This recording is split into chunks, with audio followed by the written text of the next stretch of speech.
Before the Liver King started his supplements brand, he wasn't yet a compact mountain of muscle and veins. He didn't have his grizzled beard, or his cowboy hat, or his fur coats and thick gold rings. He didn't speak in the third person and tell people, the Liver King stands 5'7" on the horizon and descends with 186 pounds of force upon our earth. Instead, he used to be a guy, just a guy, named Brian Johnson, who worked as a pharmaceutical rep and owned a stake in his wife's dental practice. But Brian wasn't content to be moderately successful, moderately wealthy, or moderately anything. He wanted to look ripped, like a comic book character. He wanted to own a multi-million-dollar dietary supplement brand. He wanted to be famous, internet famous.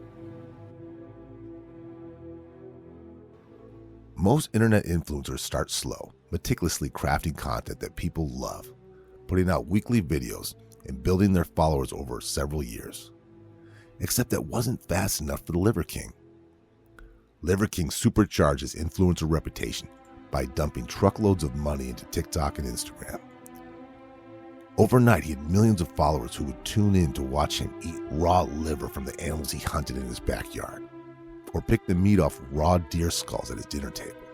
This is what Liver King is having for breakfast. We're having leftover cow head. While he lectured them about following an ancestral lifestyle. If you don't believe this is possible, then I suggest that you take that self-limiting belief, you put that shit in a fucking box and you bury that next to all your embarrassing shit and don't open your fucking mouth about it. Let that live with you. This lifestyle allegedly didn't include technology or phones, except for Brian when he was posting to Instagram or flying across the country to do promotional events. Liver King's gonna fucking murder that guy. Overnight, followers who wanted to look like the bearded mountain bodybuilders started eating raw meat and ordering his supplements by the bucket.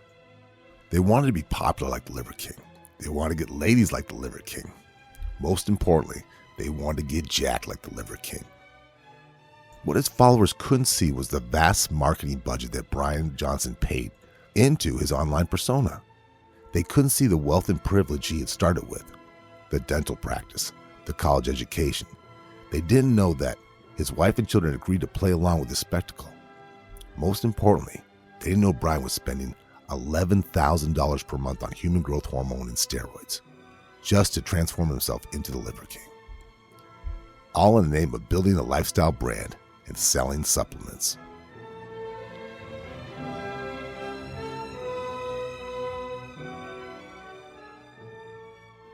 You're listening to The Re-Engineered You. This is a podcast about self-empowerment and all the myths, lies, and misconceptions we tell ourselves. Then we use science and history to bust those myths and re-engineer a better you. Now, I'm your host, Todd Laments, the extrovert. And I'm the writer, researcher, and introvert, Joe Anthony, whose job it is to dig through the outer layer of no-duh on the internet. When asked what they want to do when they grow up, the answer for most middle schoolers is YouTuber or influencer. We adults might laugh at that answer, but why shouldn't they want to be influencers? Making videos online for your friends looks effortless and fun. Plus, if a video goes viral, there's a chance you could own your home before your 21st birthday. Honestly, why isn't everyone trying to become an influencer? But here's the problem. Everyone is. The difficulty of climbing to the top of any social media platform has increased as more and more people try to get their hands at becoming influencers. And as the competition gets fiercer, some influencers resort to using hacks to get to the top of the pile. Hacks like dumping money into ads, like Brian Johnson did. Today we want to discuss the current state of the influencer economy. We want to start by busting a few myths. Myth 1. Are mega wealthy influencers abnormally gifted and entertaining? Or were they already wealthy to begin with, and they're just using influencing as a side hustle, like the Liver King? Myth 2. How tough is it to make money on social media? If a 20-year-old can amass millions of followers by chatting about her hair routine, how difficult can it really be? Myth 3. Why are so many influencers getting caught up in these lawsuits these days? Did we all wake up at the same time and realize that we're being lied to by teenagers with brand deals? Or is there a connection between influencing and the slippery slope of becoming an online grifter? We're going to get to our myths. But first, I want to ask Joe if there are any influencers he watches. I started writing this thinking, oh no, I don't follow any influencers. And then I recognized very quickly while making a list of everybody I watch on YouTube, just throughout my day. Like, if you ever want to know how affected am I by influencers, go to your YouTube feed, look at who you've recently watched, just go down the list, and then realize that most of those people are influencers of some sort.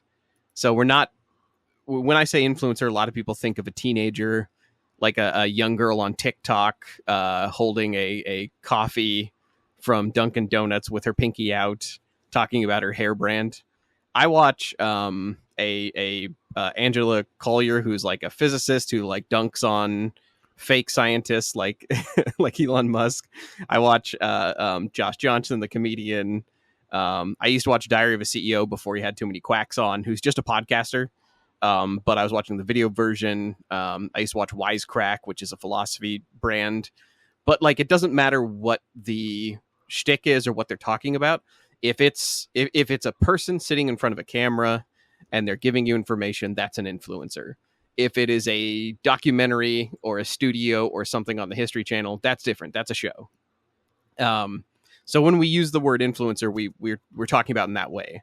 That, you know, these people used to be okay. When we go back to the early days of influencers, did you used to think of it as like, oh, these are just people in their apartment filming low budget stuff for fun?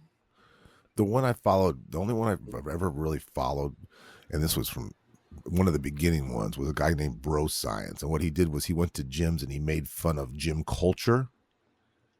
and that's just what I just thought he was very, very funny. But even it was in the early days well produced. Yeah.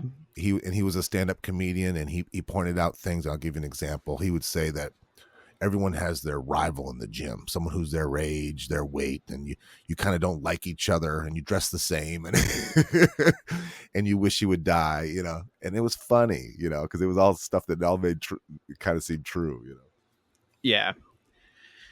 That's a lot of the influencers I used to watch early on. Was they were funny.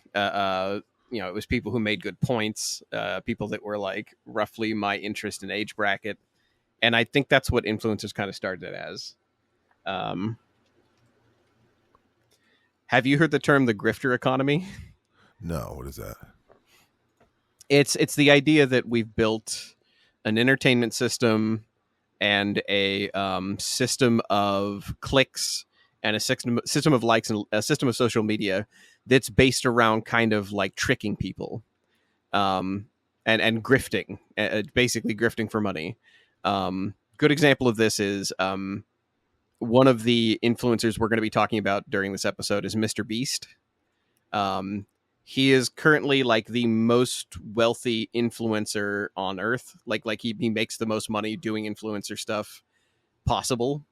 But in reality, his shtick is that he is doing stuff that you would see on like Fear Factor. I mean, like sometimes it is just a straight up rip off of Fear Factor or rip off of Squid Game.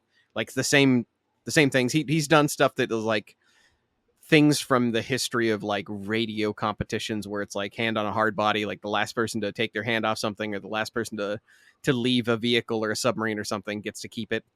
So he does a lot of things like that where he gives away money for these games, but in reality, all he cares about is the YouTube algorithm itself, how to grift people out of their money and their view time, and that almost every one of his followers is a young teenage boy who couldn't possibly qualify for any of the things he's asking. That's interesting. There's this one that is always on my feed, and the guy's, he's this really jacked Liver King like guy, and he says, if you make over $150,000 and you're a male, then I'll train you to look like me.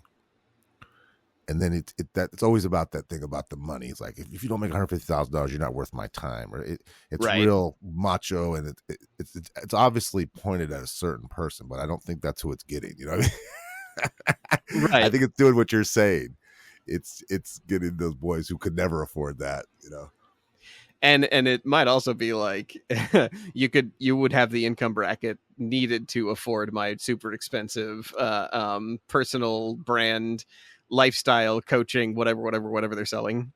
So part of what we're going to talk about is like, what did influencers used to look like, which a lot of them look like, guys at the gym making fun of gym culture, or comedians, or it used to look like somebody in their house making a TikTok video, like a goofy video where they're just talking about something fun. And now it has evolved into Mr. Beast's smiling face, grinning at everybody on YouTube, because nobody can open YouTube without seeing him.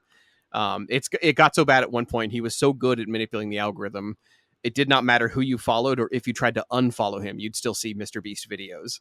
And if anyone listening to this types in Mr. Beast, I swear to God, you have seen his face before, even if you don't recognize the name. But ironically, YouTube has gone away from promoting content that was produced. So we had we'll say about 10 years where YouTube got started. Low budget influencers could make money on it. And then over the course of YouTube's life, those influencers got so much money, they were able to hire cameras, editors. They were able to get their own studios going for a bit there. Very recently, YouTube looked very lucrative. Making videos on YouTube and then transitioning those over to TikTok and Instagram looked like it was a way to not just make a good lifestyle and to make a good budget, like a good money. It went from, gee, this looks like a way to get out of my 9-to-5 job if I just talk about the content I love and talk about the things I enjoy, and maybe that's make what videos. I think that's too, like, there literally is this on everything. I've been studying, my friend's taking a sailing class, and then I saw the sailing instruction influencers, and then I'm looking at microphones, and there's people who are microphone influencers. They're literally for every, and you think of course there was, but no. And that's what I thought too. It's like somebody who just loves something so much, just wants to geek out and share all of their years of experience with you and save you time and money, and helping you with purchases and helping you know how to use things. But it seemed like a win-win, like a mechanic teaching you how to fix your car who's been doing it for 20 years. I watched a couple of woodworking channels that are very well made, and exactly what you're talking about. It's like somebody loves this craft, they're sharing it, they want you to know about the interesting history and details of it. And I'll watch those videos and I'll realize that they have like maybe 40,000 views, maybe less.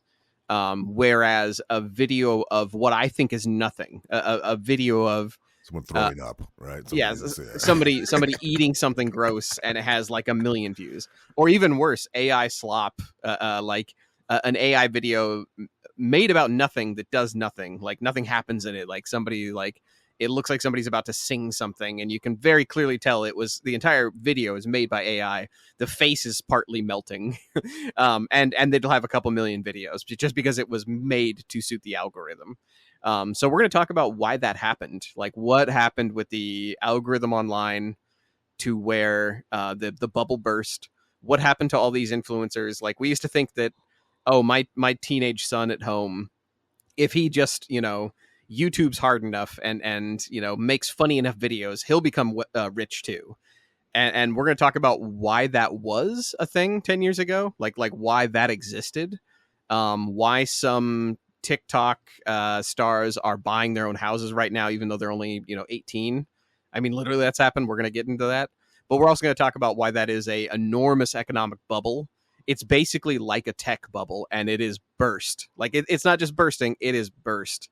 So we're going to go over all of that, and we're going to talk about the economy of influencers and why it's not a safe job to get into right now.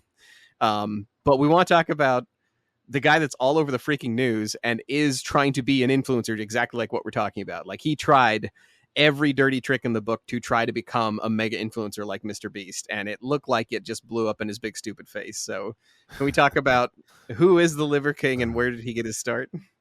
Yeah, the Liver King is the one we talked about in the narrative in the intro.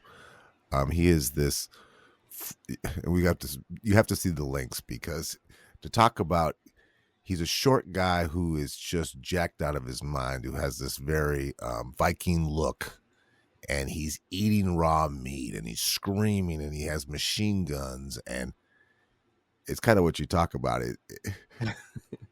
His big thing is he's going to teach you how to be a healthier person, and his big thing is that he has a family and he has kids, and his kids were getting sick because of the food that they eat, and they were just afraid as parents. So they found this way to go back to nature, be primal, and eat raw meat, and heal themselves, and sleep on the floor, and have no electronics.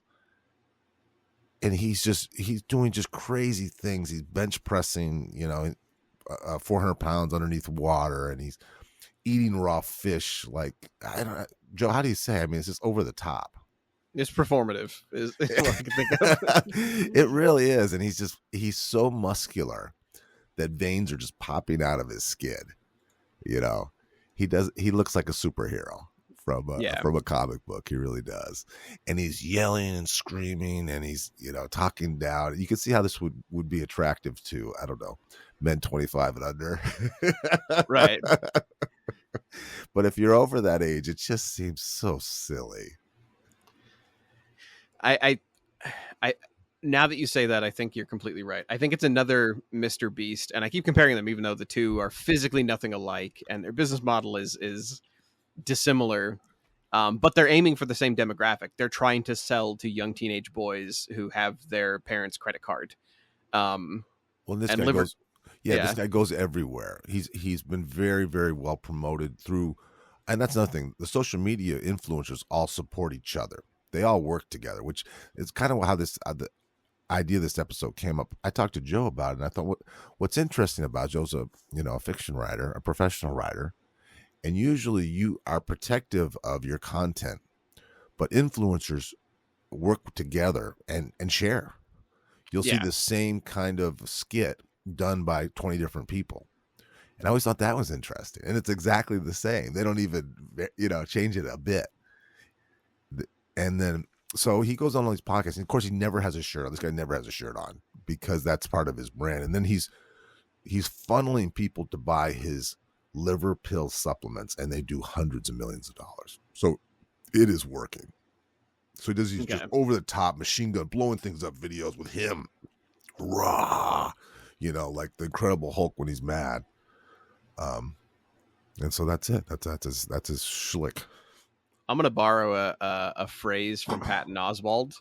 The Patton Oswald, the comedian, said the guy's whole body looks like a fist, just clenched. And he's beat red most of the time. Like one of the doctors I was watching on YouTube was talking about like his physique and being like, yeah, no, when you do that much steroids, it makes your blood pressure higher.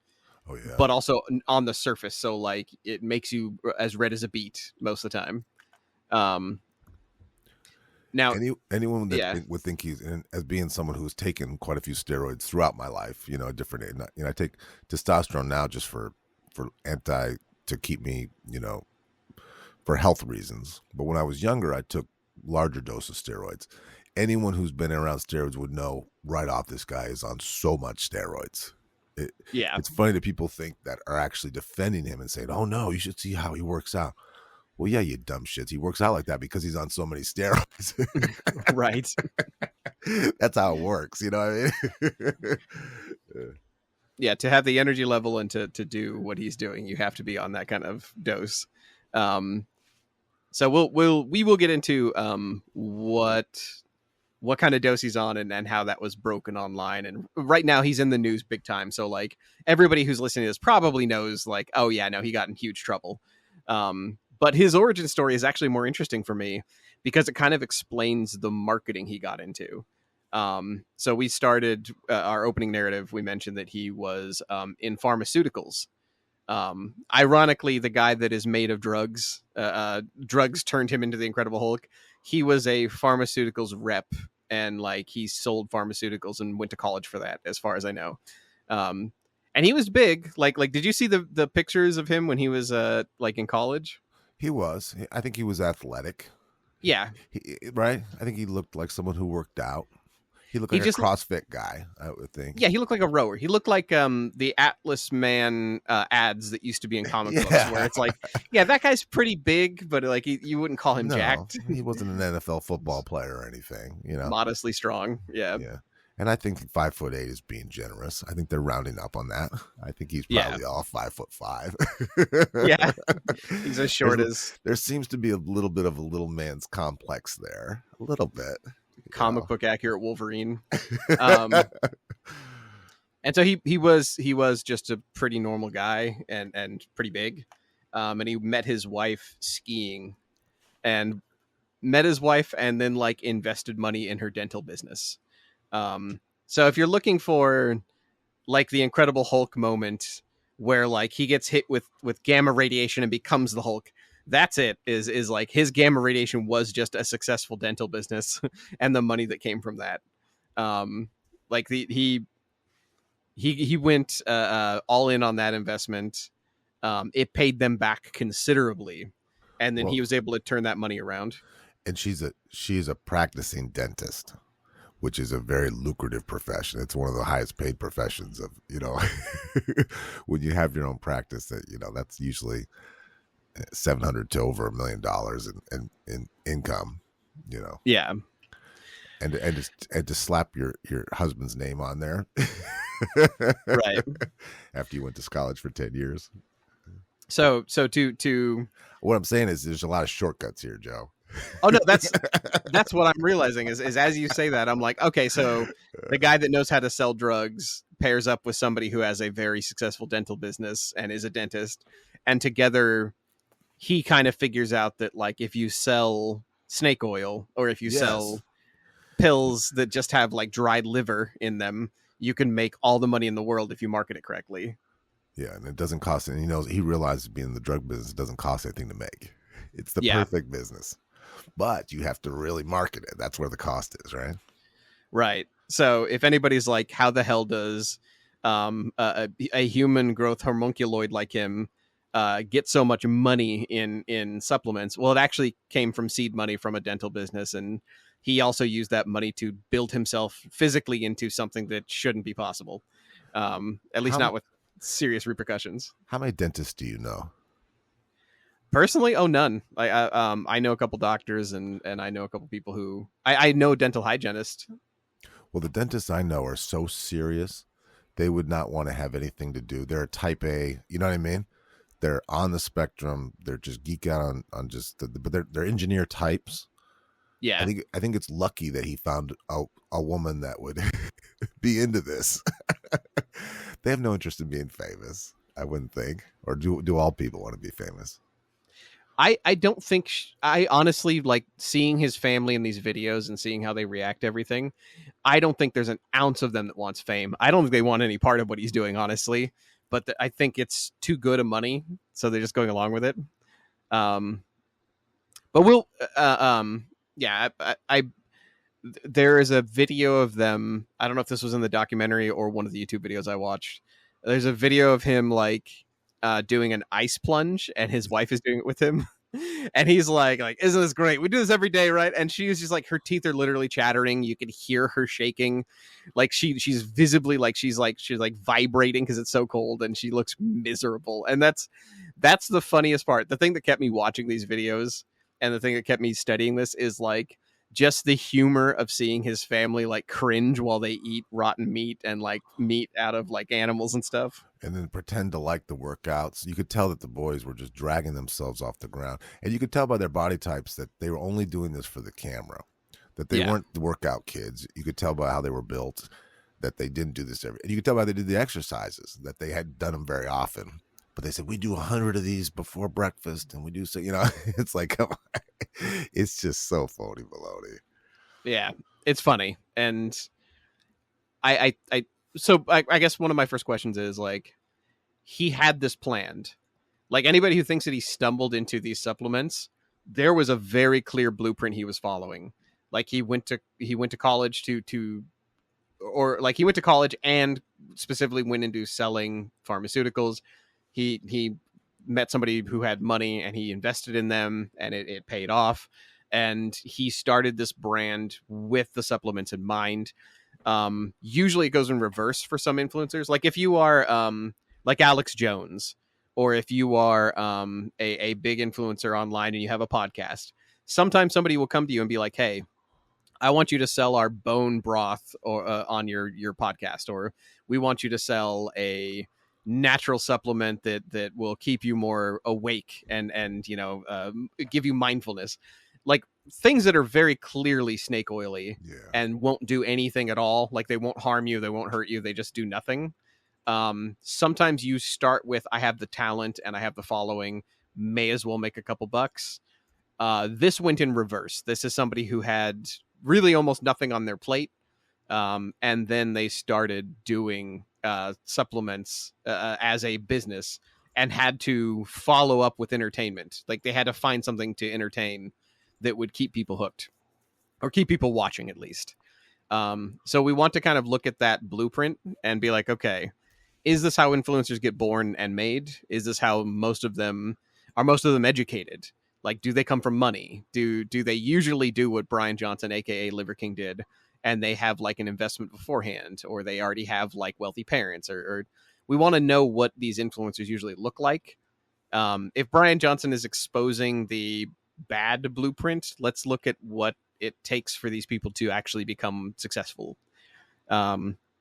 And I kind of want to take guesses first because for a very brief period, my brother tried to get into being a YouTuber like everybody else did. And he came back like a week later, like after just doing a couple video edits. And he was like, hey, it's just full of young, attractive people. He's like, there's no way I can do this.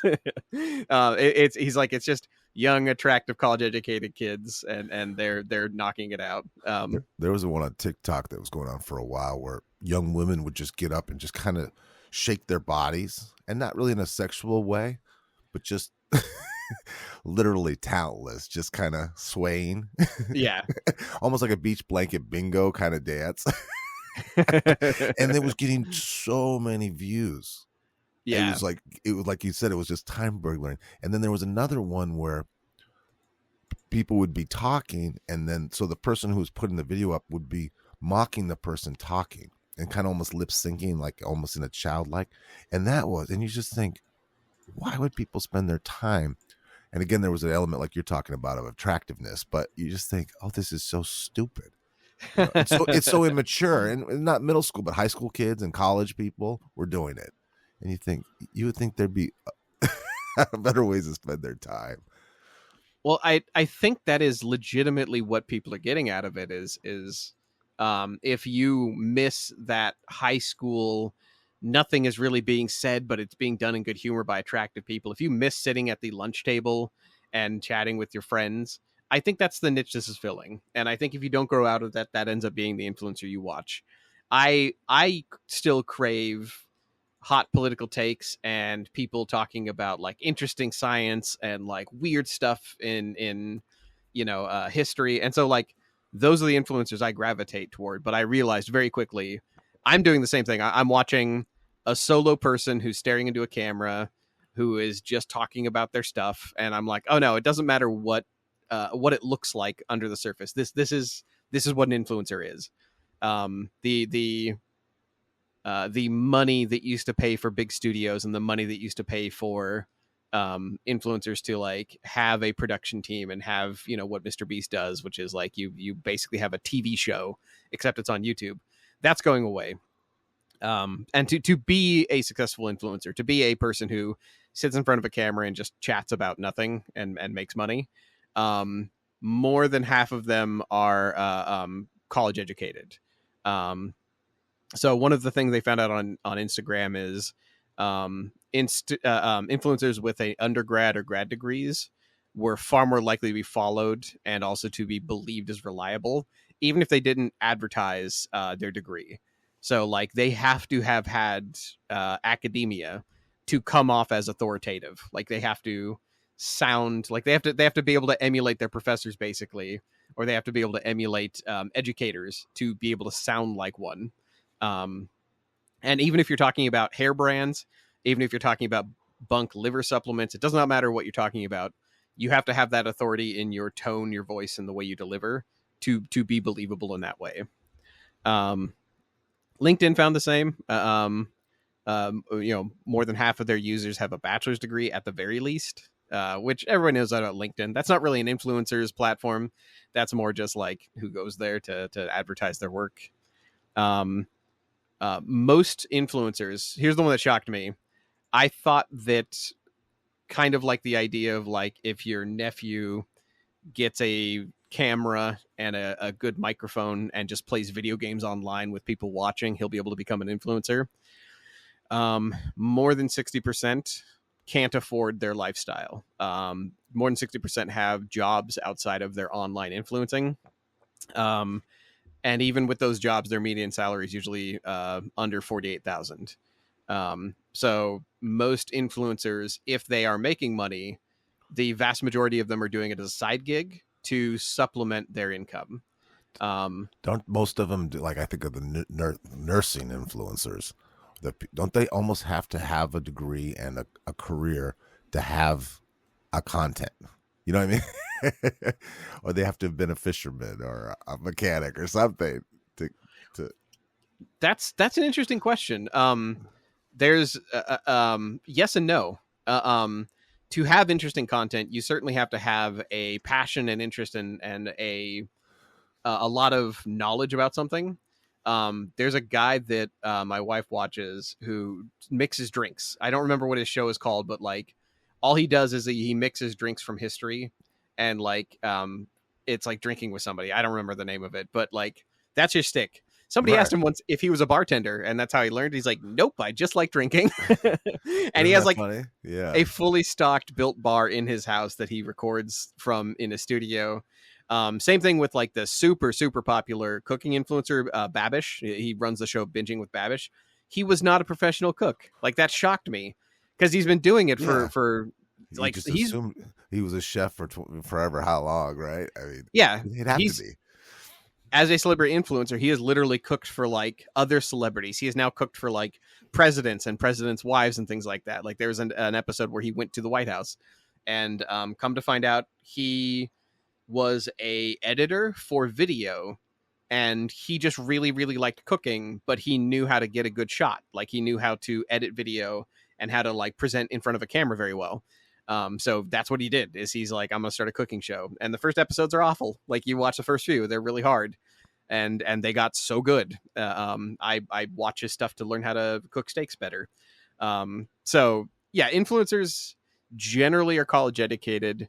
Generally, they start with middle class money, and that's what it takes to get their start. Is you have to have some level of support to make that kind of risk or venture. Todd and I had an episode once where it was a Smithsonian article that talked about how the higher your income bracket is before you start, or the higher your family's income bracket is, the more likely you are to be an artist of some sort in an artistic field.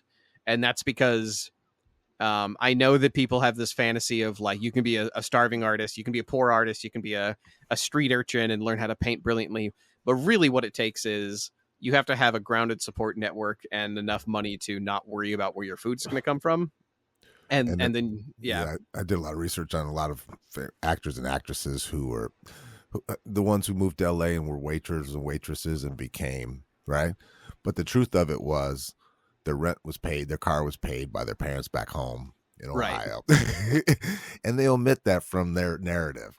That they did wait tables, but they were also auditioning all day every day. Right. And that's something we'll link to articles from The Guardian and from Nature. The Guardian has an article about how the working class are blocked, quote unquote, blocked from creative industries as a whole, because it is so difficult to become a professional creative if you don't have a period of time where your rent is covered. Like you really do have to invest tons of time to just master sitting in front of a video camera. What audio equipment do you need to use? How do you get these things set up? How do you make content in a way that like people are interested? Like there's a level of mastery beyond what your initial interest is. And to get that, you have to have the time and investment to do it. Like you have to actually have a support system in place to let you do that. Otherwise you won't be able to make content. And that is what YouTube, TikTok, and other social media platforms call platform burnout or YouTube burnout. It's you tried to make videos, it didn't go well.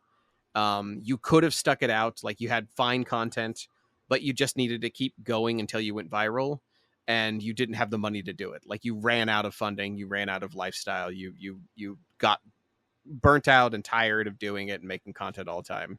And so most people drop off before the second year. And that comes into the financial part of it. Like when you're talking about your brother, the work part of it too, and like you doing editing for our show, it is the exhausting part of it. So Yeah. if you have the money to hire somebody, it's going to make it, sustainable. Oh, absolutely. Doing it all yourself, the quality's going to slip. It has to. Yeah.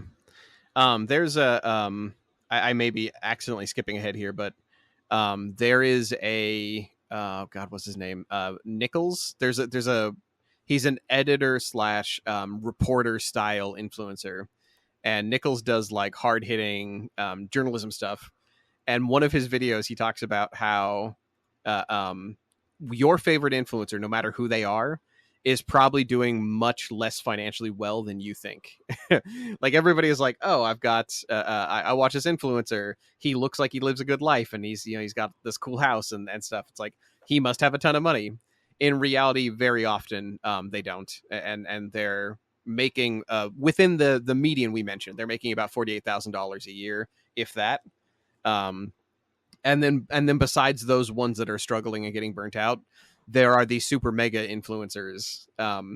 It's similar to the Drake effect we talked about in our music episode, where there's Drake at the top making all of the money, getting all the clicks, and the algorithm is funneling him to people's faces and ears. And then there's everyone below it who are blocks in the pyramid, and they're all making, about 48,000 or far less. Like the successful ones are making that much. The unsuccessful ones are making nothing, and they're just going to get burnt out before year two. This is something that is the reason why age factors into this. When we talk about what does a influencer look like, we mentioned that, well, they're probably college educated. They probably have money. They're probably from a middle or upper class. They are most likely also young because they get burnt out less. So 61% of influencers are between the ages of 25 and 35. Half that are between the ages of 35 and 44.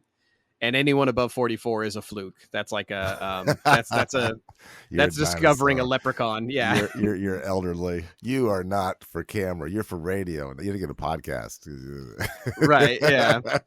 And it's usually people who are older and have a influence or a big reach or a channel. It's because they already had one, like they were a celebrity who started a podcast or something like that. Now, the influencer genres, we haven't really identified all the genres yet, because we've talked about what we've watched. We haven't talked about what is out there and how much money it makes. The influencer genres, in order of how much money they make generally, is fashion and beauty is one of the all-time highs. That's like not just very popular, but they also make a ton of money. You and I had an episode about...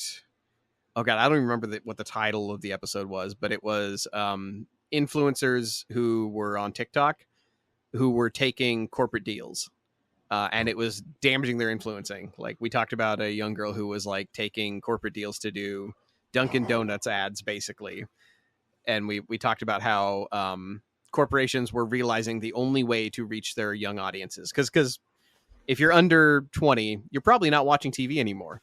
Like not even a little bit. Like TV is foreign to you. You're probably on your phone or on your computer, and you're watching stuff on your favorite platform.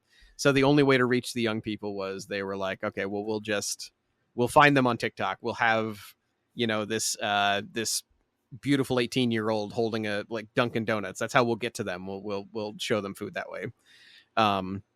That's the top genre to pay into if you're an advertiser. Followed closely by food. So like Binging with Babish, like the people who are cooking food, that also includes people who are just going around eating things internationally. this also counts. What are called mukbangs. Have you ever heard the term mukbang? No, what is that? It just means people eat food. So You just watch people eat food. have you ever watched that? No, but I watched that show. That guy, who goes to the diners and dives. Yeah. And I remember watching him when he eats and just being, what's he gonna think? Just like hanging out, and he's eating this fat guy eating a sandwich, and I'm all just mesmerized, And I'm thinking, why is this so interesting? You're talking Guy Fieri? We're gonna do a whole episode on Guy Fieri someday. That is the professional American version of a mukbang. It seems disgusting. Yeah, just watch people eat food. There's another channel like there's a show, Somebody Feed Phil, where he just goes around the world eating food and he talks about food. But this also the influencer version is one person sitting at a table eating a plate of food and talking about the individual items and just eating. And the craze for that, just people slurping noodles in front of a camera, came from South Korea. And the word mukbang is a combination of words. It's a portmanteau, and it literally means eating and broadcast. So interesting. And closely following food is travel and lifestyle. And when we say lifestyle, that could be a pretty girl giving you advice on how to do your hair. It could be the ancestral primal bullshit we watch. It could be Joe Rogan. That's all technically lifestyle advice. And then gaming, like PewDiePie, and like pranks. And then following far behind all that is we get like game and like philosophy channels and education and essays and everything that kind of like sprinkles in after that is like things that you would actually want your kids watching, but it's not the most popular by far. I'm thinking of School of Life, right? Yeah. The tiers of influencer are known as like the top influencer, like Mr. Beast, is called a mega influencer. They have more than 1 million followers. A macro would be somebody who has 100,000 or more, 100,000 to 1 million. Micro influencers are 10,000 to 100,000, and then nano are 1,000 followers, or that to 10,000. So if you have enough people to fill a small theater, you're considered a nano influencer, which sounds a bit insulting to me, but it's what they call themselves. Now the interesting thing is all platforms across the board have lost value or have lost the ability to monetize these people as heavily as they did 10 years ago. I remember watching people on TikTok.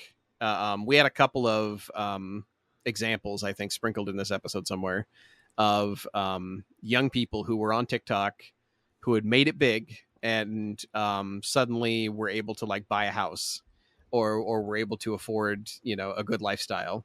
And then their audience turns against them. Part of the reason they can do this is because they get sponsorships. Almost always it's sponsorships.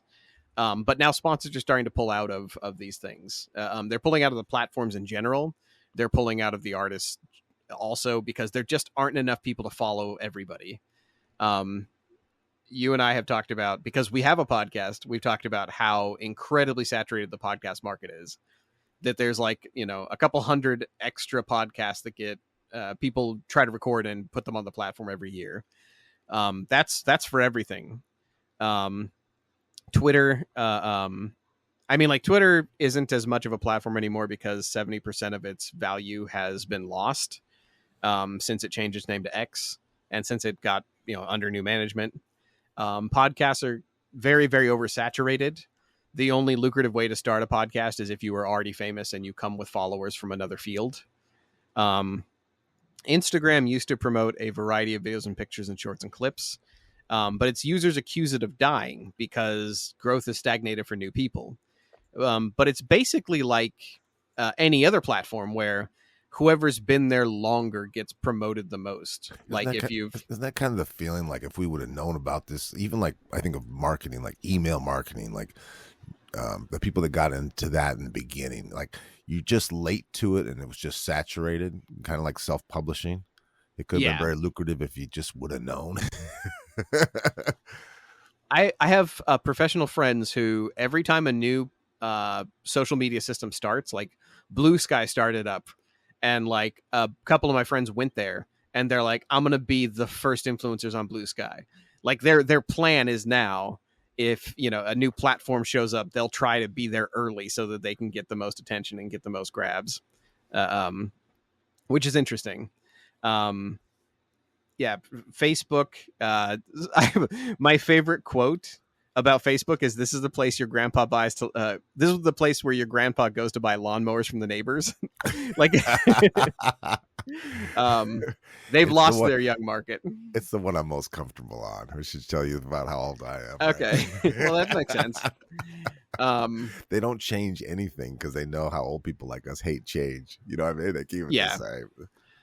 It used to be a legitimate social media platform for everybody, but now it mostly panders to people who are adult age and older, because it is a good place to just sort of like catch up with families, see how your grandkids are doing, and look for lawnmowers. Like, go to Facebook Marketplace and find things to buy near you.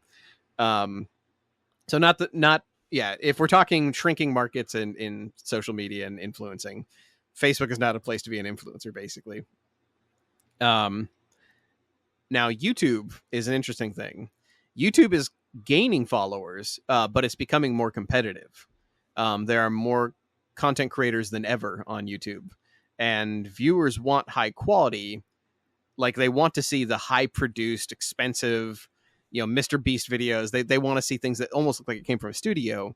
However, the algorithm rewards for low overhead. Like, the algorithm, not only does it like reward you for a watch through, like basically if you watch a video from beginning to end, it also rewards for like how many clicks it gets. It also rewards for like, if you don't have a lot of costs going into it.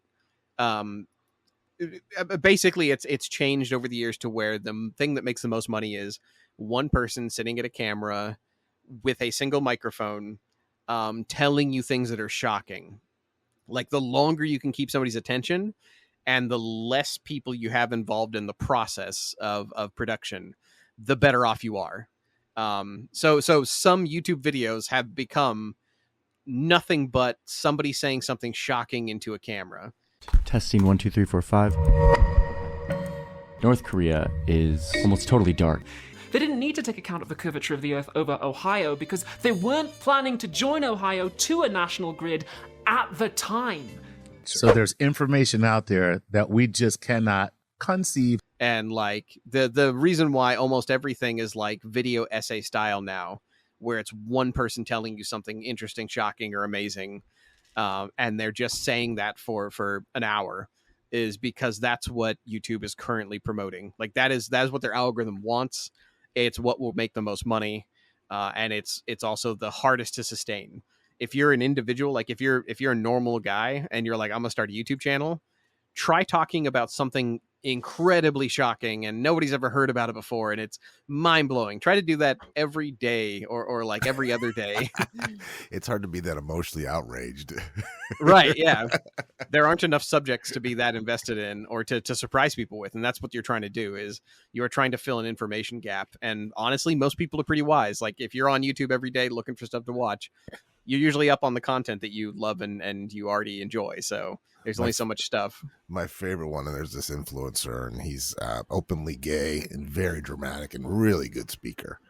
And he's been on real documentaries, but he followed the Blake Lively thing so closely. And at one point, and I was watching it, I was just hooked on it, especially him, because it's just what you just said, just how dramatic he was on this. And then at one point, towards the end, he said, "Hey guys, I'm gonna milk this thing for all it's worth." And that's what you're talking about, right? You just got to get every ounce of blood out of that stone, right? Right.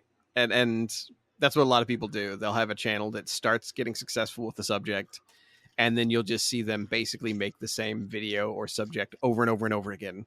And it's the exact same format. It's an hour, 30 minutes to an hour of them speaking to a camera with like a slideshow behind them. Basically, that's the gold right now. A big competitor to that, something that is trying to compete with that in a meaningful way, is TikTok. And I know that last year was very political for TikTok. People talked about banning it. The government was looking into getting rid of it. We had it did get banned, right? For a while, it was temporarily banned or something. Yeah, it got temporarily banned, and Trump decided to basically give them clemency. I think that's currently where we're at right now. It was the big stink was we were afraid that it would be a way for the Chinese to spy on us because they would be seeing what all of our teenagers are doing in the afternoons. But also, China regulates TikTok in their own country. They have a TikTok that is more educational, that has better content, that has limits. Like they won't let you just sit and watch, mind garbage, like junk food for the brain for 8 hours a day. Whereas the TikTok they give us, the TikTok in America, they feed us brain garbage. They feed us stuff that is addictive level of videos. This is like you're eating food that you wouldn't let the dog eat, right? You wouldn't let your dog eat it. Right. TikTok in China is a service for their people. TikTok in America is an addictive substance, basically, is the way they curate it. And if you want to try to become an influencer on TikTok, it's still growing, but it's decelerating. People on TikTok who are trying to become influencers there complain that it's not having explosive growth. And but without that explosive growth, it means slowing down. You can't jump in and be like, I'm part of this bubble and immediately start making money. However, you can still find success on TikTok where you can't on YouTube. And the reason why is because YouTube rewards you for creating content geared toward their algorithm. And if you have 100 people look at your YouTube video or 1,000 people, it's more likely to show that to other people who watch similar content. So you have to already be successful in some way for YouTube to allow you to be successful, if that makes sense. You already have to have 1,000 followers look at your stuff all at once to have it show it to new people who have never heard of you. Well, because too, they're trying to keep it relevant too, so people don't lose interest in their platform. You know what I mean? Right. That's important too, to not be equal with everybody, because it'll burn people out. Right. YouTube's model is the cream rises to the top, and we will show you the cream. We won't show you all the muck underneath. TikTok's algorithm is different. It wants to test your stuff. If I'm a brand new TikToker and I've never posted anything or shown anything before, TikTok will send my brand new video from a brand new person and it'll show it to 20 people, or a small pocket of people, and it'll see how well it does. It'll be like, okay, 7 people upvoted it. It's okay, but we're not going to spread that any further. But if yours tests well to a small group, it'll keep showing that to a bigger group. And if it tests well to a bigger group, it'll show that to an even bigger group. And so you can have a snowball effect as a completely new streamer. I wonder if that's why it's gaining popularity, because the people are getting that dopamine attention more so from that. The more people are getting more attention than just a few people. So it's helping them because they're really growing in popularity. It is. I can say right away that model, not only does it encourage new people who have original ideas and strange content to come forward and try their luck and pull the wheel on the slot machine, it also encourages people who have been dumped by YouTube, who have been sorted by the algorithm and found wanting, or who have been their content was demonetized. It encourages them to go try TikTok. And there are people who, we'll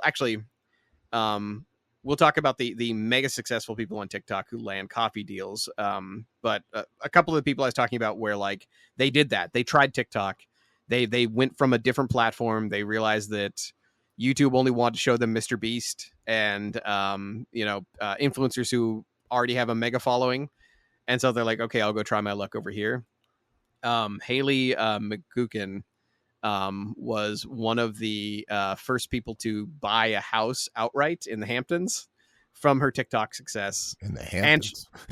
In the Hamptons. And got a new car in the same day. And she posted herself buying the vacation house to her followers. And she also posted images of her driving her new Land Rover and like videos of her frolicking on the beach.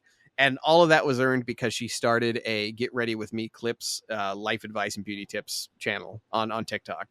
And like, that was the one that picked up. Like it's a platform that sent her stuff around to a small group. That small group was like, yes, please keep sending me that. And it kept bubbling out. Like it tried larger and larger groups. There's another one, Trisha Paytas. She was, she bought like a $3.6 million mansion in 2021. And very recently, there's a girl named Bailey who bought a mortgage-free home, and she told it to her followers, and they canceled her afterward because she was like, oh my God, I just bought a house with the money you guys got me. And they basically ridiculed her for being out of touch. So there's the reason I'm saying all this is because I want to point out the difference.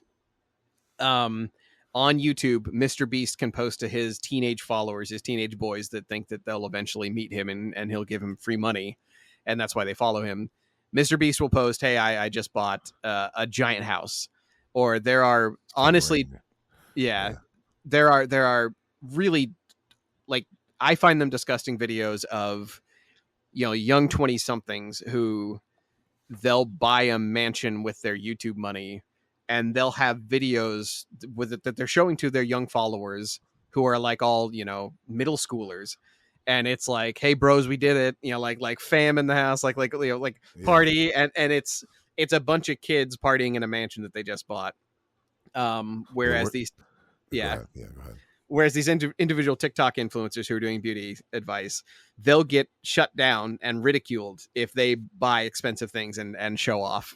So I don't know if that's the platform being unfair or if that's a gender thing where it is, these are beauty influencers who are showing off their stuff, and then their beauty followers and lifestyle followers are like, shut up. We don't want you to be Gwyneth Paltrow. Well, I was watching the one for doing study for this. They were doing all fans. OnlyFans? OnlyFans, which were ones where they're more sexual things, and they, it's like a subscription service to watch people. Well, so these women would be posting things. They look this house I just bought, paid cash for, thanks to 200,000 men who gave me money. Right. And I was like, it just seemed kind of like, I don't know, like just like you said, it kind of makes you kind of ick, right? Like, right.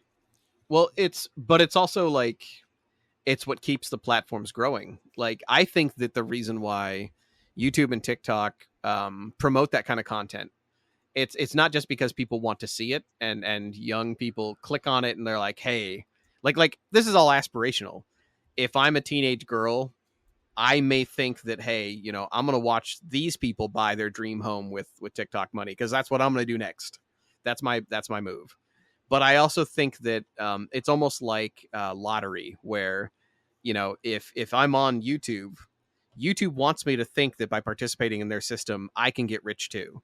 So why not show me people getting rich using it? Same thing with TikTok.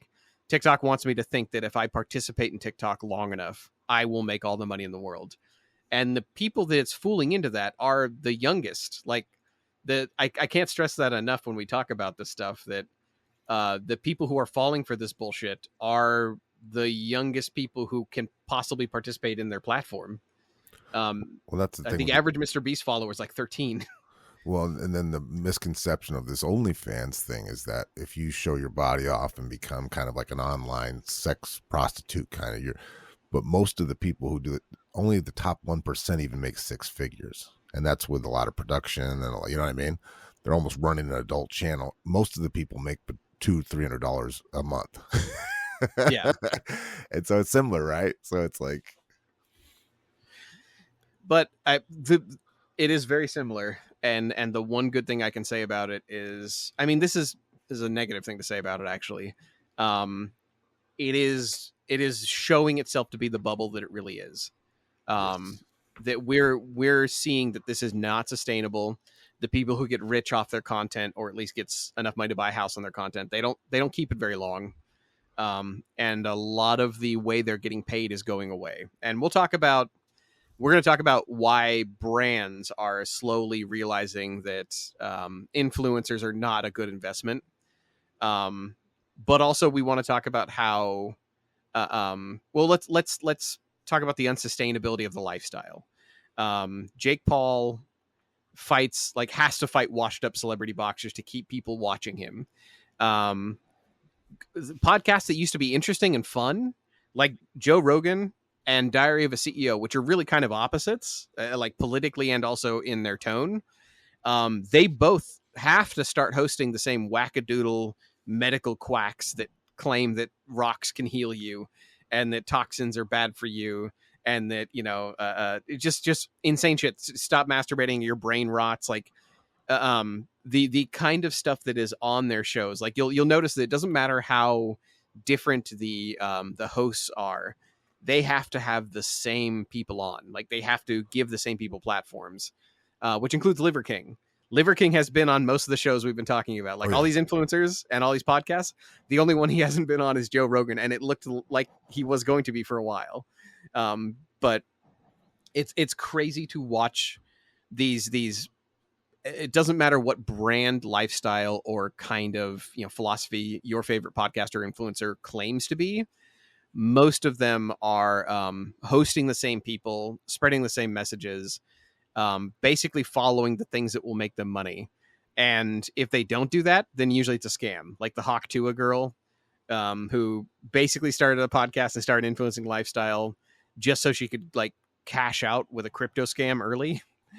So I did you hear about that? Let's give that 10 seconds. No, I do know that story. Okay. Because I watched that, and she had that one thing, kind of sexual thing she said, and it was pretty funny. And then she just opened the business, and then she just disappeared just as fast as like, like the business opened, the business closed, and it seemed it seemed like a weird thing for her to be selling, right? Yeah, for anyone who is smart enough to not follow this internet craze, Hawk to a Girl was doing an interview with like a man on the street style interview. Somebody asked her a question, a very sexually charged one, like how do you keep a man or something, and she screamed spit on that thing and made a Hawk 2 sound with her mouth, and like it was very sexual, very goofy. But that became such a brand for her. She started a podcast called Talk to a and like made same kind of like goofy, folksy, sexual jokes. Like she was a Southern girl, so it was very funny. But right away, and like she is funny. She has a great laugh, and she is a country girl, so she is silly, Yeah, like charming. Charming, strong Southern accent, just fun, like kind of high energy, But her podcast popularity rocketed up very fast, and a lot of people invested in a cryptocurrency that she came out with, and then overnight, like her podcast vanished. Like the podcast was gone, her influence online was gone, everything was gone, and people realized that she had pump and dumped her own stock, basically. Like, so I hold that up as the standard of like that is actually kind of the way that all online influencers are treating their business now. Like, it doesn't matter if you're a long time influencer like Mr. Beast, where like you are just pumping up your popularity by shilling to 13-year-old boys, or if you're Hawk to a Girl where you're planning to get out very quickly, or if you're Brian Johnson, Liver King, who you just need your popularity to rise quickly enough so that you can sell liver supplements. It doesn't really matter who you are. It's becoming less about showing people interesting stuff that you're passionate about, and it's more about getting your stock up fast and then selling what you can. And that's such a cynical take, but I well, no. The more I read into this, the more it really looks like that. To me, it's like a comedian who hasn't done their time and who just got one funny joke and then it got sent out, and then they try to catch up on the career. They're trying to get the reps and you know what I mean? Yeah, it's like they're almost like a one-hit wonder who hasn't never played and done but been a musician. Yeah, I do want to talk about how like Hawk to a Girl at least had like a gimmick that she was selling, and it was just like entertainment. She was giving away entertainment, which is ultimately what all influencers are doing. not Liver King though. Like his entertainment was just copying Fear Factor. I think that's actually why the fight between him and Joe Rogan really got heated, is because Joe Rogan said, he's like, no, he's just doing Fear Factor. Like he's literally eating meat and like raw stuff and things that we used to do on our show, but he's supposedly doing it for health. Yeah, and Joe Rogan is he slaps his name on everything, but I think this was just too stupid. I think when he saw this, and being a guy who takes steroids, who is a jiu-jitsu black belt, it just reeks of being a fraud, and yeah. Do you want to talk about the Joe Rogan beef that we talk about? Like first I want to kind of like cover the crazy ass Liver King stunts and how he made his family do, like, what's all the gross stuff and things that you could think of. The big thing is eating penises and testicles of raw penises, and having his wife eat testicles for breakfast from deer, and this having in the documentary they kill this deer and they clean it, which is right there with his family around him and this family tribe, and then they always have machine guns and there's always explosions, so you can see how there's part where they go into his house and everything about it's just kind of just so staged. He's talking about a primal fire. Of course, me as a fireplace geek nerd, I could be an influencer on that. It's a gas fireplace, which kind of shows Yeah, which isn't very primal. That's not primal at all. And there's machine guns up in the wall, which isn't very primal. And these Dobermans, and they're sleeping on the floor. It's just, everything about it is just so staged. His loincloth, it makes him look like he's from biblical times. Like at some point you say, why don't you just put a shirt on? You know what I mean? Right. And then they're doing these massive shoots where they're on these, speaking of primal, they're on speedboats where he's got a fish and he's biting the head off of it. And my favorite thing is in the beginning, there's these guys sitting down. These are marketing guys from New York or LA. You can tell that they've worked for major things, and they're talking about, when he came to us, we didn't know what to think, but when we spent time with him, then we believed in what he was doing and that he's changing the world. Well, these are people he bought and paid for. Yeah. They're acting like he auditioned and they were, They saw his vision. Yeah, but you see these guys and you go, well, that guy looks like he cost about $300,000 a year. He's Right. He's educated and he's experienced. That there are a couple moments. The cleaning the deer thing, handing his kid just like a stack of meat and being like, this is what we call a sandwich, and it's just liver, and watching his kids cringe through it. Yeah. It was just, it all felt like Fear Factor. Like it all felt exactly like what you're talking about. Do you, by the way, we're going to completely butcher what we had talked about, because while writing this episode, that's when Liver King started getting in trouble with Joe Rogan. So, do you want to talk a little bit about that? Like, well, Joe how Rogan's, the beef started? Yeah, Joe Rogan went on and on about, first, like you said, about the Fear Factor thing, the eating the things. But that, I think what I saw, most of the stuff that really got to him was he started making comments on the show about how ridiculously that this guy's saying he's not on steroids. Yeah. He went on and on about that. So Joe Rogan has him, and I think that Mel Robbins has come over the Joe Rogan as the most popular podcast, but the number 2 podcast in the world for forever, right? Number 1 forever. So he has a huge audience. And so there was a lot of Liver Kings, I'm sure, was hearing it, that Joe Rogan's saying you're on steroids. And that's not the same as everybody else saying it. That's like, yeah. And so the proclamation from God. So he started to physically threaten Joe Rogan that he wants to fight him, and that he challenged him to a fight, and this to the point where he got arrested. I've challenged you man to man to a fight, and you don't have to hold a camera. You can hold the hand of somebody that you love, because what happens next to you, you're going to need to remember that feeling.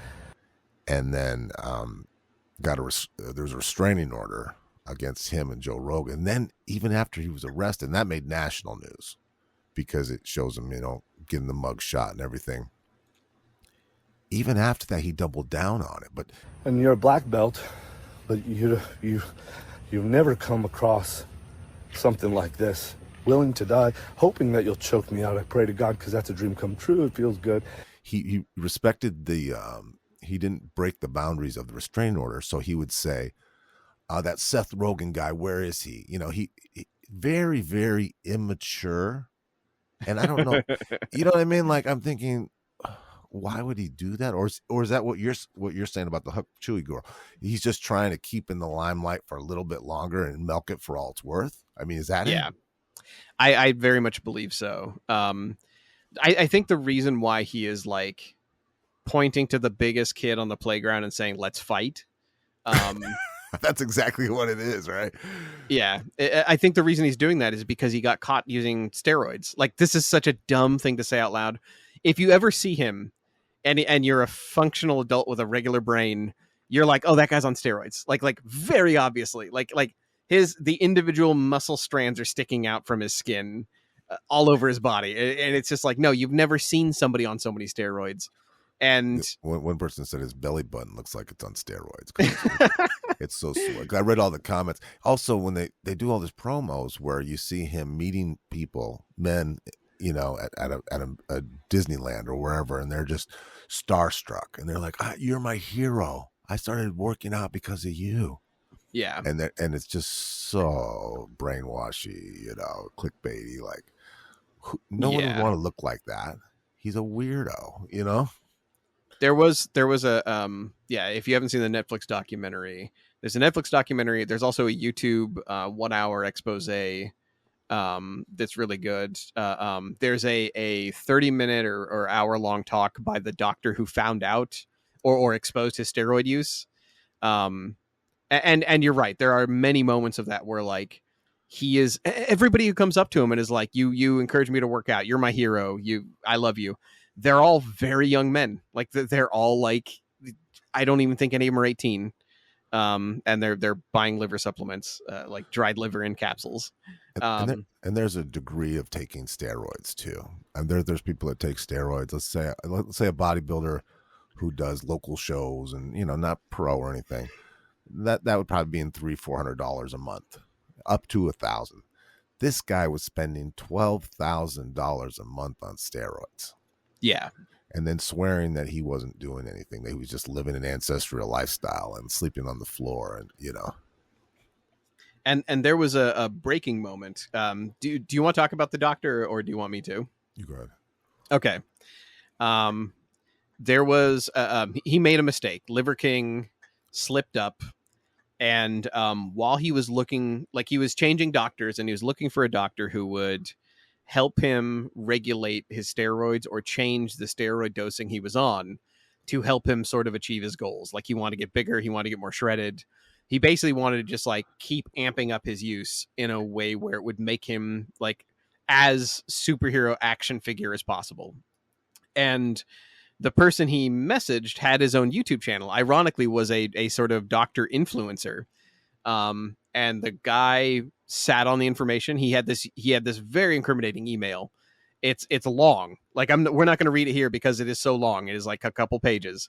But he is breaking down everything that he is on, everything he wants to start taking, and he's basically asking this doctor, "Can you help me? And can you take over my you know, human growth use, my case basically?"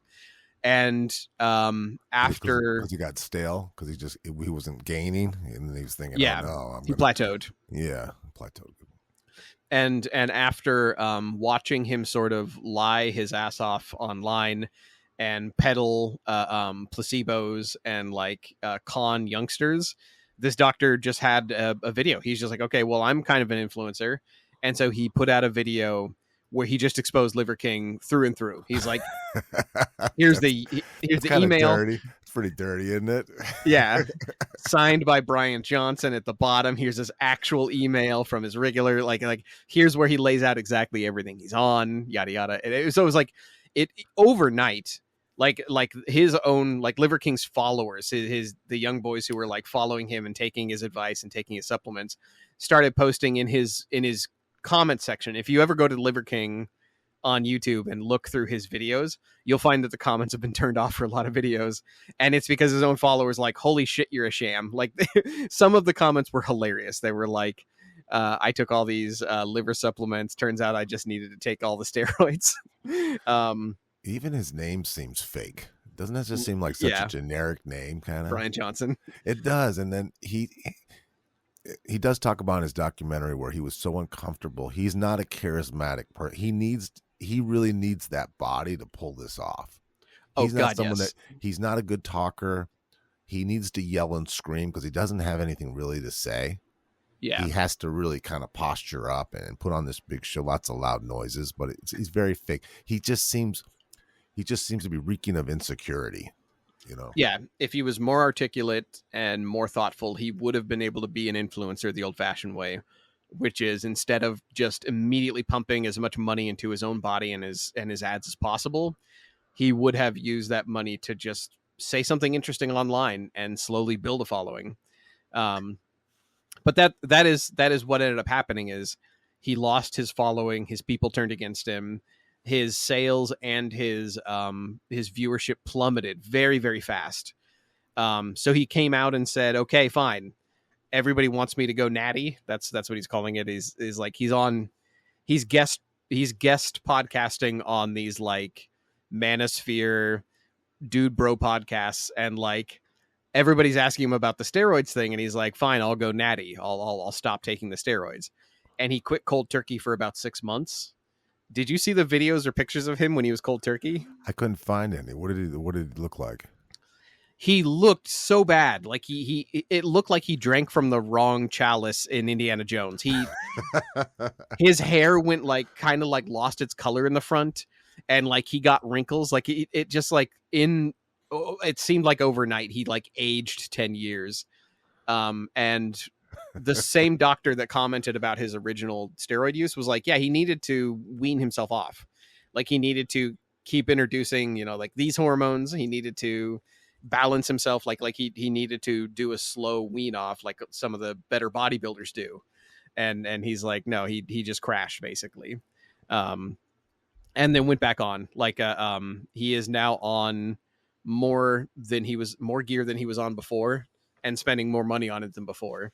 And he is admitted as such. Like he's admitted that in some of his videos, he's hinted that, he's on enough to keep Liver King looking like Liver King because he talks in third person. Why not? So that's the state of Liver King. And the one thing I kind of want to know is, do you think it was worth it? Because like he made millions. Even the arrest aside, he made a lot of money. Well, and I do wonder, and he did it in a part of his life where, I kind of think of that of the Ponzi schemes. I go, for those guys, yeah, it didn't work out in the end, but they had 20 years of luxury. Right. I think for him it was. I think he had a hole in his heart for attention, and he wanted to be big and strong and tough. And I think it was worth it for him. What do you think? I think so. I think he broke even. I don't think he made a lot of money. I think if you take what they put in and what they got out, it was just the ride. It was just a really big vacation. That I guess the answer is it depends. How did he do it? Like a the money he made was like a basketball star or a rapper. So I will ask the same thing. Did he spend that money like a basketball star or a rapper? Did he go around with an entourage and throw money around and not care? Because we started all this with him running a dental business and investing in that. So if he invested or reinvested or saved that money, it's very possible he came out far, far ahead, even with the expense of his steroids. But if he just wasted it all on this wild ride, then no, I think it broke him. It broke him as a person. It broke him spiritually. He's left looking wrecked and picking fights with Joe Rogan. This to me reminds me a lot of the Milli Vanilli thing of lip syncing. So they win all these, their music group, they win all these awards, and then they find out they're lip syncing, and both of the guys had hard lives after that. And it wasn't just the financial; they were embarrassed. There's a humiliation, and they're just being mocked online as we speak, right? Yeah. So I think that would keep its toll on you. And I think there's got to be some family damage to having your family exposed. And then having the bullying that's going to come with that, and I'm I think that Liver King is probably going to go the way of Hawk to a Girl soon. I think it's going to be like, okay, the pump and dump scheme is over. He put a bunch of money in, got a bunch of people to follow him, and then cashed out on their investment, and they invested in his product. But yeah, I do kind of want to talk about. I know that is sort of like catching everybody up on this whole ongoing Liver King soap opera scandal. But I want to talk to you about the actual financial business of influencers and why it is reaching the end of its term. It's so we hinted at the Dunkin' Donuts thing that we covered in another episode.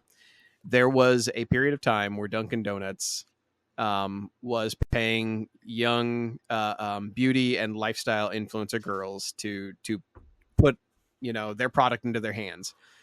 Somebody would be doing their follow me morning beauty routine, and they'd be telling people, here's how I curl my eyelashes, and I do it in this very specific way because it gives me the best morning look. And while they're doing this, they're sipping a Dunkin' Donuts coffee. And every once in a while they'll stop and be like, this coffee is giving me life, or like, this is the new vanilla one is the best. It's the most delicious. And really what they were doing is like, they're taking the place of what TV shows used to be. There was a period of time where a TV show, like if you watch old black and white television, they could literally use a product in the show and tell you it's the best without telling you it's an advertisement. Yeah. The movies do too. They're driving Chevy Tahoes or whatever. That's what that is. Right. Chevy paid them money to do that. Why is every single car in a Michael Bay movie a Chevy? Yeah. Yeah. So there are limitations on that. The FCC does not let you do that to children.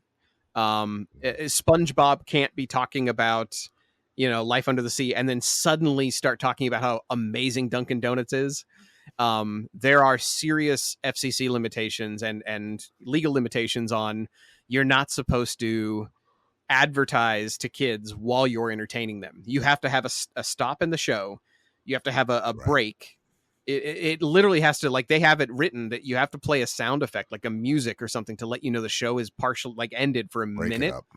Yeah, an ad break, and then they show you the advertisement. That's not what they were doing with influencers. They were saying, oh God, this 18-year-old beauty influencer can be talking to 12-year-old girls and never mention that she is being paid by Dunkin' Donuts.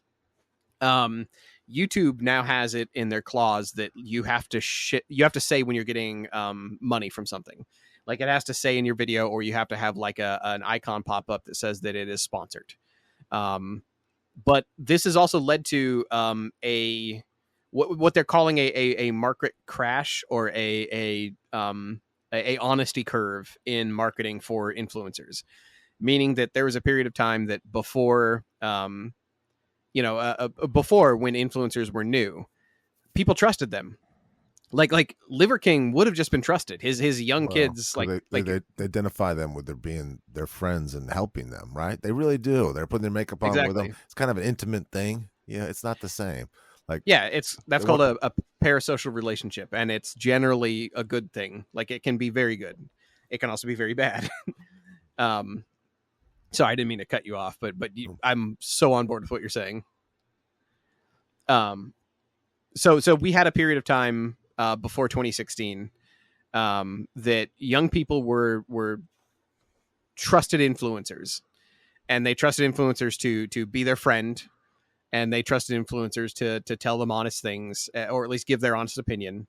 In fact, back in 2016, Twitter had a study that said young people trusted influencers as much as they trusted their own personal friends in real life, which is crazy. Like that, like they trust the Twitter study was, if you follow an influencer, you're as much likely to take their advice on things as you are the people you go ride the bus with to go to school in the morning.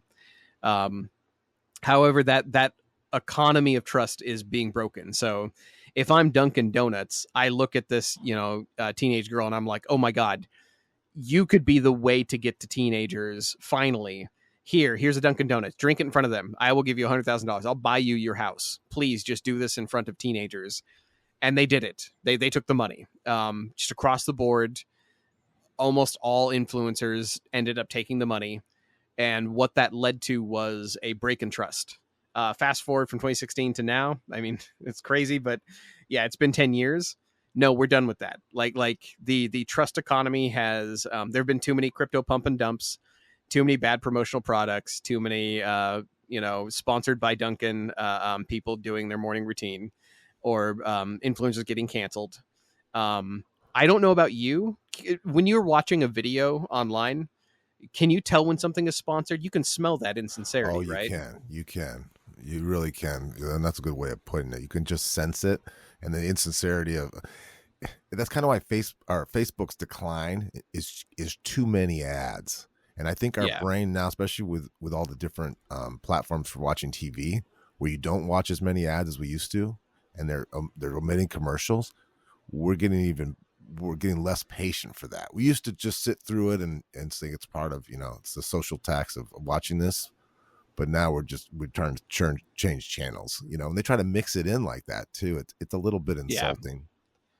Oh, the one that actually makes me physically angry is when you're watching a YouTube video and they start talking about something weird. They're like, they're talking about like physics, or they're talking about like cooking or something. And they're like, by the way, the reason I can cook this well is because I got a really good night's sleep.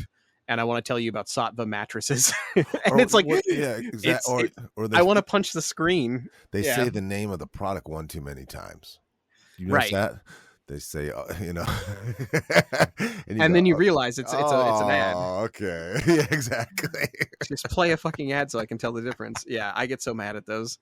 But that ability to smell ads embedded in content, it has led to that number from Twitter from 2016 has reversed. People trust influencers less. Hawk to a girl. It's kind of expected now that people, if they start a crypto currency, it's either going to crash or they're going to pump and dump it and leave it.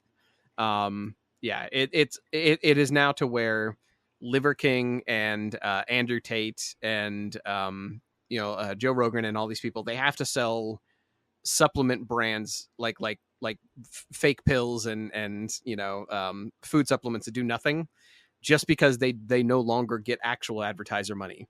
Because to be truthful, Dunkin' Donuts doesn't want to ad with them anymore. Like if these influencers overused the advertisement money and ads too much, then they're not going to reach anybody. Like if you can smell when your beauty influencer is doing a Dunkin' ad and not actually giving you beauty advice, you pull your attention away. There's 1,000 other people to watch. So I want to plug a couple people who, like, I had to. This episode took a lot of preparation. I watched a lot of videos about you. Like it's like looking into it's a hall of mirrors. You had to do stuff you didn't want to do over and over, right? Yeah. Looking into the influencer economy is kind of like an infinity mirror, where you end up watching videos about people talking about influencers making videos who are talking about influencers making videos. It's weird. It gets really crazy because they're making money telling you, or they're making ad money telling you how ad money works, or they're making influencer money telling you how influencers do their job. So a couple of good ones. I want Tom Nicholls is the one that he does a lot of sort of like British, like he's a liberal British guy who does videos on how video essays work and how marketing works and how YouTube and TikTok and Meta work and all that stuff. I'll watch that. That sounds interesting. Yeah. And he has his video is where I got the figures of like each one of these platforms claims that they will share up to 50% of their revenue with you. But most of their models work where they only give you 50% if you climb up to the ranks high enough. So YouTube is like, yeah, we'll split the money with you. But honestly, what it means is we'll split the money with you once you're mega popular. And others just straight up split you the money. And yeah, he's also the one that said your favorite YouTuber or your favorite influencer is making far less money than you think. And then from him, I was able to go look at the actual numbers in the article that was like, yeah, they make less than $48,000. Another fantastic video, truly is Jarrett Moore is a comedian. He's a younger comedian, and he has a great video called "Cultural Nihilism and the Rise of the Grifter," and it is all like he has these very, very funny short video segments, and every segment exposes a different type of influencer and how they went wrong. He talks about Mr. Beast and the Rizzler and Lady Ballers, and it's very interesting. That's kind of fun. The crash and burn. We like to watch that, right? You see all the success, and then you see them fall and bring them back down to earth. Their comeuppance, you know. Oh hell yeah! And that's there's a lot of Schadenfreude in his video. His thing got, not only is it very well put together as far as a essay, it's a work of art. Like it is produced in a way where it is entertaining because he is a comedian with good comedic timing, and he's a stand-up. He you know, so he's sharing his time both on stage and in video, and he breaks down the economy of grifting online very, very well. And his video is like 2 million views. I'm glad to see it got really popular. So yeah, I when you originally sent me Liver King, by the way, I thought, because of the name, I thought this was going to be like Tiger King. I honestly thought this was going to be. It's like, getting there, you know, with him threatening people's lives. Give it a couple more years, you know. I expected a southern twang to come out of that man the moment I saw a picture, and I was disappointed that did not happen.